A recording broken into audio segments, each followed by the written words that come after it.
Chapter 24, The Wives of the Prophet. Probably no one will ever know exactly how many women Joseph Smith married. Brigham Young said quite frankly to William Hepworth Dixon in 1866, "I myself sealed dozens of women to Joseph." One Mormon historian drew up a list of 27 wives, but it is clear from all the available published and manuscript records that the number may have reached or even exceeded 50. In January 1846, 18 months after his death, 30 women were sealed to the prophet for eternity in the Nauvoo temple and to various other men for time. Since it is clear from the other records that more than 2/3 of these women had already been married to Joseph during his lifetime, it can be assumed that for all 30 women the sealing was simply a new solemnization of an earlier ceremony.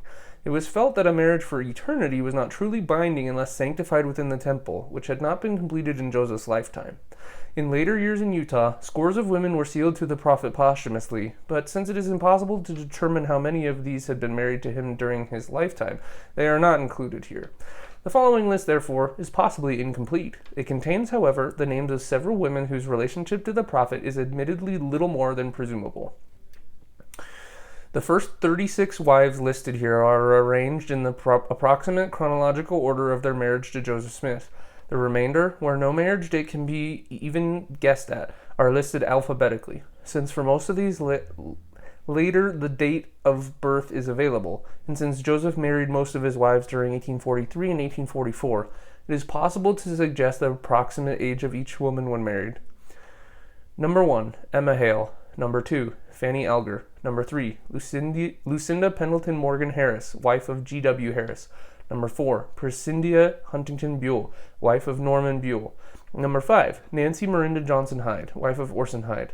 Number 6, Clarissa Reed Hancock, wife of Levi W. Hancock. Number 7, Louisa Beeman. Number 8, Zina Diantha Huntington Jacobs, wife of Henry B. Jacobs. Number 9, Mary Elizabeth Rollins Leitner, wife of Adam Leitner. Number 10, Patty Bartlett Sessions, wife of David Sessions. Number 11, Dulcina Johnson Sherman, widow of Lyman R. Sherman. Number 12, a Mrs. Durfee. Number 13, Sally Ann Fuller Goley, wife of Samuel Goley. Number 14, Mrs. A. S. 15, Mrs. B. 16, Eliza Roxy Snow. 17, Sarah Ann Whitney. 18, Sarah M. Kinsley Cleveland, wife of John Cleveland. Number 19, Elvira A. Cowles. Number 20, Martha McBride. Number 21, Ruth D. Vose Sayers, wife of Edward Sayers. Number 22, Desdemona Wadsworth Fulmer. Number 23, Emily Dow Partridge. Number 24, Eliza M. Partridge. Number 25, Almera Woodward Johnson. Number 26, Lucy Walker. 27, Helen Mar Kimball. 28, Maria Lawrence. 29, Sarah Lawrence. 30, Flora Ann Woodworth. 31, Rhoda Richards. 32, Hannah Ells. 33, Melissa Lott. 34, Fanny Young Murray, wife of Roswell Murray. 35, Olive Gray Frost. 36, Mary Ann Frost Pratt, wife of Parley P. Pratt. 37, Olive Andrews. 38, Mrs. Blossom, wife of Edward Blossom. 39, Elizabeth Davis. 40, Mary Houston. 41, Vienna Jacques. 42, Cordelia Callista Morley. 43, Sarah Scott. 44, Sylvia Sessions Lyon. 44, Sylvia Sessions. 45, Nancy Maria Smith. 46, Jane Tibbetts. 47, Phoebe Watrous. 48, Nancy Maria Winchester. Number 49, Sophia Woodman. The oldest age on this is 59 years old, is the oldest woman he is said to have married. The youngest age is in the low teens, 14 years old, Helen Mar Kimball, a few months shy of her 15th birthday. It will be seen that at least 12 were married women with living husbands, although the evidence for Mrs. Levi Hancock is only word of mouth tradition in the Hancock family. The ages of Joseph's wives varied all the way from the 15 years of Helen Mar Kimball, daughter of Heber C. Kimball, to the 59 years of Rhoda Richards, spinster sister of Joseph's secretary Willard Richards. The prophet married 5 pairs of sisters, Dulcina and Elmira Johnson, Eliza and Emily Partridge, Sarah and Maria Lawrence, Mary Ann and Olive Gray Frost, and Prescindia and Zina Huntington. Patty and Sylvia Sessions were mother and daughter. The majority of the prophet's wives fall into three general categories. First, the group of married women to whom Joseph was sealed between 1838 and the expulsion of Bennett in June 1842. And second, the leading women in the Nauvoo Relief Society, who were married to the prophet during the furor that followed Bennett's departure. The third group consists of the dozen or more unmarried women whom he married in the spring and summer of 1843. Most of them were quite young. Helen Mar Kimball was 15. Nancy Maria Winchester, who may be identical with Nancy Maria Smith, was 15 or 16. Lucy Walker, Sarah Lawrence, and Flora Ann Woodworth were 17. Maria Lawrence and Melissa Lott were 19. 6 of the girls Joseph took as wives lived at various times as wards in his own home. These were the Partridge sisters, the Lawrence sisters, Eliza R. Snow, and Lucy Walker. One of these, the 17-year-old Lucy Walker, who had moved into the prophet's home after the death of her mother, described Joseph's whirlwind courtship. She thereby revealed not only her own ingenuousness, but also Joseph's sophistication. Late in April 1843, Emma Smith went to St. Louis to make purchases for the mansion home, accompanied by Lucy's brother, Loren Walker, who was one of Joseph's business aides. During their absence, Joseph asked Lucy to become his wife. "I have no flattering words to offer," he told her after the usual preliminaries. "It is a command of God to you. I will give you until tomorrow to decide this matter. If you reject this message, the gate will be closed forever against you." This, she said, aroused every drop of Scotch in my veins. For a few moments I stood fearless before him and looked him in the eye. I felt at this moment that I was called to place myself upon the altar a living sacrifice, perhaps to brook the world in disgrace and incur the displeasure and contempt of my youthful companions. "Although you are a prophet of God," she told him, "you could not induce me to take a step of so great importance, unless I knew that God approved my course. I would rather die." He walked across the room, returned, and stood before her with what she described as the most beautiful expression of countenance, and said, "God Almighty bless you. You shall have a manifestation of the will of God concerning you, a testimony that you can never deny. I will tell you what it shall be. It shall be that joy and peace that you never knew." "Oh, how earnestly I prayed for these words to be fulfilled," Lucy said. "It was near dawn after another sleepless night when my room was lighted up by a heavenly influence. To me it was, in comparison, like the brilliant sun bursting through a darkest cloud. My soul was filled with a calm, sweet peace that I never knew. Supreme happiness took possession of me, and I received a powerful and irresistible testimony of the truth of plural marriage." Emma Smith and Loren Walker returned from St. Louis on May 2. Lucy and Joseph had been married on May 1. Many Mormons have believed that Joseph's marriages were entirely spiritual, with consummation left to the eternal state. And with some of his wives this was no doubt the case. Vienna Jacques, Rhoda Richards, and Mrs. Sarah Cleveland, and Mrs. Fanny Young Murray, sister of Brigham Young, were all over 50. Some of the leaders of the Relief Society, whom he seems to have married chiefly for reasons of security, were probably married only for eternity. Elvira Cowles, treasurer of the Relief Society, who was sealed to Joseph probably early in 1842, was publicly married to Jonathan H. Holmes the following December, with the prophet performing the ceremony. But with most of his wives, plural marriage meant for Joseph exactly what it meant later for all the polygamists in Utah: marriage for time, that is, life, and eternity, with all connubial privileges. This is clearly indicated by many of the sworn statements of the wives, and especially by an unpublished manuscript by Joseph's friend Benjamin F. Johnson. Johnson described the prophet's courtship of his sister Almira in some detail, concluding with these words: "She stood by the prophet's side and was sealed to him as a wife by brother William Clayton, after which the prophet asked me to take my sister to occupy number 10 in his mansion home during your stay in the city. But as I could not be long absent from my home and business, we soon returned to Ramis, where on the 15th day of May, some 3 weeks later, the prophet again came in at my house, occupied the same room and bed with my sister that the month previous he had occupied with the daughter of the late Bishop Partridge as his wife." Sometime during the spring of 1843, Joseph succeeded in convincing Emma of the inevitability of the new marriage system. Like many a Mormon wife after her, she agreed reluctantly to let her husband have more wives as she could do the choosing. There were 4 young girls living with them at the time under Joseph's guardianship: the Partridge sisters, Eliza and Emily, he had taken in after the death of their father, and after the legacy had been considerably reduced by his borrowing $10,000 from the estate. The other 2, Sarah and Maria Lawrence, were young Canadian orphans, 17 and 19, who had brought to Nauvoo an inheritance of $8,000 in English gold. After much bitter hesitation, Emma selected Emily and Eliza Partridge, now respectively 19 and 23, and the ceremony was performed on May 11, 1843. Emma had no idea that these girls had already been married to Joseph some 2 months earlier. To save family trouble, Emily wrote ingenuously, "Brother Joseph thought it best to have another ceremony performed." Joseph's entry in his journal for the date of these marriages indicates that he bought Emma a new carriage, but it was small solace to her. From that very hour, however, Emily later wrote, Emma was our bitter enemy. We remained in the family until several months after this, but things went from bad to worse until we were obliged to leave house and find another home. Emma desired us to leave the city. Apparently, Emma consented also to Joseph's marriage to the Lawrence sisters, but this was the limit of her sacrifice. She set herself stubbornly against any additions, and although she may have feared that there were others, she could not have dreamed how many. Since she was too discreet to voice her bitterness openly, the prophet's home seemed to the casual visitor to be harmony itself.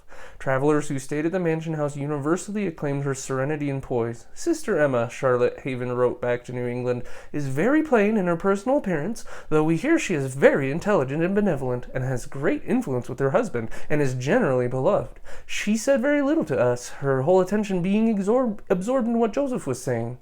Joseph, she added, talked incessantly about himself, what he had done and could do more than other mortals, and remarked that he was a giant physically and mentally. Only Joseph's intimates knew that Emma nagged at him incessantly to be done with plural marriage. As the months went by, the group of friends in whom she could confide narrowed to none, as one by one they turned cold and deaf to her complaints. Occasionally she expressed her bitterness to Joseph's second counselor, William Law, whom she knew to be unalterably opposed to polygamy. He could do little to comfort her, knowing too well the sensual delight Joseph took in some of his younger wives. Hiram Smith, who had several wives himself and did not leave his brother's difficulties with the first, urged Joseph repeatedly to write down the revelation on celestial marriage. I will take it and read it to Emma, he said one day in renewing the argument, and I believe I can convince her of its truth, and you will hereafter have peace. Joseph replied with a wry smile, You do not know Emma as well as I do. Before the afternoon was spent, however, he sat down and dictated to his secretary William Clayton the last and most epoch-making revelation of his life. All that he had been thinking and dreaming over the past years, everything that he had conceived about heaven and hell and sex, which he had never before dared to commit to paper, he now dictated in a great rush. After a long justification of polygamy on biblical grounds, he went to the heart of the matter in a special commandment to Emma to receive all those that have been given unto my servant Joseph, and to cleave unto my servant Joseph, and to none else. The penalty for her disobedience was savage. But if she will not abide this commandment, she shall be destroyed, saith the Lord. For I am the Lord thy God, and will destroy her if she abide not in my law. But if she will abide this commandment, then shall my servant Joseph do all things for her, even as he hath said, and I will bless him and multiply him, and give him 100-fold in this world, of fathers and mothers, brothers and sisters, houses and lands, wives and children, and crowns of eternal lives in the eternal worlds. Then followed a concise statement of the new law. If any man espouse a virgin, and desire to espouse another, and he first give her consent, and if he espouse the second, and they are virgins, and have vowed to no other man, then he is justified. He cannot commit adultery. And if he have 10 virgins given unto him by this law, he cannot commit adultery, for they belong to him. See Doctrine and Covenants, section 132. Hiram took the revelation to Emma and returned some time later angry and crestfallen. In all his life, he said, he had never been so abused by a woman. When Joseph had heard him through, he remarked quietly, I told you you didn't know Emma as well as I did. Although she stormed at Hiram, Emma was terribly shaken by the sight of the manuscript. Sorrowfully she said to William Law, The revelation says I must submit or be destroyed. Well, I guess I'll have to submit. But with the passing days she grew more courageous. However inspired the revelations of the past may have been, she felt in her heart that this was a concoction of John C. Bennett and the devil. According to Heber Kimball, Emma now threatened to leave her husband altogether. Joseph's mother, who came to live with them about this time, apparently took Emma's part. I have never seen a woman in my life, Lucy wrote in 1845, who would endure every species of fatigue and hardship from month to month and from year to year with that unflinching courage, zeal, and patience which she has ever done, for I know that which she has to endure. She has been tossed upon the ocean of uncertainty. She has breasted the storms of persecution and buffeted the rage of men and devils, which would have borne down almost any other woman. There was a hard core of resistance in Emma that Joseph simply could not wear down. She pleaded with him and badgered him, threatening and weeping, until he finally brought the revelation home and gave it to her. She dropped it in the fireplace, put a candle to it, and watched with grim satisfaction the long foolscap pages turn to curling, fragile bits of ash. The burning was a purely symbolic victory. Joseph had had a copy made, which he had every intention of showing about freely to his friends, but this at least was end to an argument on his part, and to tears on hers. Never again would he humiliate her by asking her to stand witness to his ceremony of wife-taking, nor would he even discuss plural marriage in her presence. She, on the other hand, would never acknowledge one of her husband's wives, though they reached the hundredfold suggested by the revelation. Although she could no longer hope to restore the core of a normal family relationship, at least the shell would be preserved intact. Since the polygamy revelation had threatened destruction to any wife who refused to accept the new law, the more literal-minded of the brethren, knowing Emma's attitude, fully expected her to be blasted by the Lord. Brigham Young, who had never been comfortable in Emma's presence, swore that she will be damned as sure as she is a living woman. But to this kind of talk Joseph replied with a warmth that stopped the critics' mouths. I will have her in the hereafter if I have to go to hell for her. The news that a revelation on plural marriage had finally been put into writing whipped through the chain of underground gossip in Nauvoo. On August 12, 1843, Joseph asked Hiram to read the text of it to members of the High Council. William Marks, the president, Austin Cowles, whose daughter was one of Joseph's wives, and Leonard Sobey were the only men among the 12 present who opposed it, but they fought with such vigor that they put the whole council in confusion. Gradually the church hierarchy became divided into a polygamist and anti-polygamist faction, with William Law championing the minority. Emma worked quietly against polygamy among the women. Your husbands are going to take more wives, she warned, and unless you consent to it, you must put your foot down and keep it there. Incredible as it may seem, the bulk of the Mormon colony, which now numbered more than 15,000 in and about the city, knew little or nothing of polygamy. In particular, the English converts, now numbering over 4,000 in Nauvoo, were kept in ignorance. No one could have been insulated from the gossip about spiritual wifism, but the majority accepted the word of the church leaders that this system had disappeared with the expulsion of John C. Bennett. Charlotte Haven wrote home in girlish horror on September 8, 1843, that Apostle Adams had returned from a mission to England with a new wife and child and persuaded his first wife to accept her. I cannot believe, she concluded, that Joseph will ever sanction such a doctrine. Joseph added to the bewilderment and disbelief within Nauvoo by summarily excommunicating anyone caught preaching or practicing polygamy without his sanction. There is never but one on earth at a time on whom the power and its keys are conferred, he wrote, and I have constantly said no man shall have but one wife at a time, unless the Lord directs otherwise. While there was confusion and doubting within Nauvoo, the anti-Mormons in the neighboring Warsaw were universally convinced that polygamous marriages honeycombed the church. On February 7, 1844, the Warsaw Message published a 13-stanza poem called Buckeye's Lamentation for Want of More Wives, which showed that the contents of the revelation were practically public property. I once thought I had knowledge great, but now I find 'tis small. I once thought I'd religion too, but now I've none at all. For I have but one lone wife, and can obtain no more, and the doctrine is I can't be saved unless I've half a score. A tenfold glory, that's the prize. Without it, you're undone. But with it you will shine as bright as the bright shining sun. There you may shine like mighty gods, creating worlds so fair, at least a world for every wife that you take with you there. None of Joseph's plural wives ever publicly acknowledged having conceived a child by him, which is not surprising in view of the natural delicacy of the subject and the overwhelming secrecy that had clouded the vital statistics of polygamous marriages throughout the whole of Mormon history. Very little information about the wives would now be available for publication were it not for the fact that it was solicited by Utah church leaders in later years to answer the stubborn argument of Joseph's eldest son, who founded a separatist church based largely on the contention that his father had no wife but Emma. There is some evidence that Fanny Alger bore Joseph a child in Kirtland, and as we have seen, young Oliver Buell, born in 1839 or 1840 to Pressendia Huntington Buell, may well have been his son. One writer claimed that Pressendia's sister, Zina, conceived a child by the prophet while her husband, Henry B. Jacobs, was on a mission to England. If so, the child must have died in infancy. Legend among the descendants of Levi W. Hancock points to another son of the prophet. If the legend is true, the child was probably John Reed Hancock, born April 19, 1841, in Nauvoo.